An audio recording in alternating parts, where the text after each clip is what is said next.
I've gotten some strange messages about what side I'm on. Let's talk. Because if you're waiting for me to jump on here with a perfectly packaged, flag waving opinion about Iran and everything happening right now, I'll be straight up. I don't have one. And that's intentional. I'm watching. I'm watching what's happening. I'm watching how leaders are moving. I'm watching how media frames it. And honestly, I'm really watching how people respond. Because what fascinates me more than the conflict itself is how quickly people pick a side, how fast we post, how confident we stand on situations most of us are only seeing through headlines and algorithms. And I don't feel rushed to do that. This is real life, real people, real families, real consequences. So instead of framing a hot take, I've been praying. And I mean that so sincerely.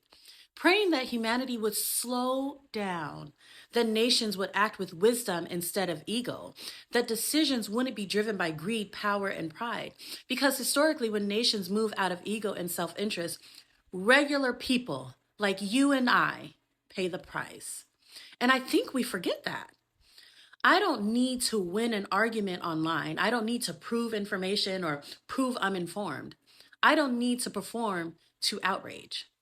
What I want is a world where people think things through completely before making loud, absolute statements, where we consider long term consequences, where we ask better questions instead of just repeating the most dramatic headline.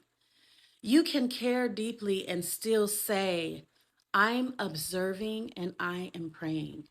You can pray for peace without pretending you have the full geopolitical strategy figured out.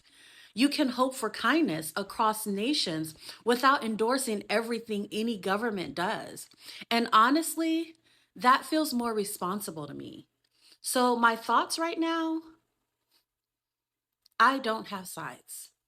I have hope, I have concern, I have a deep desire for humanity to choose wisdom over reaction, compassion over greed, and long term peace over short term power. That's it. That's absolutely it.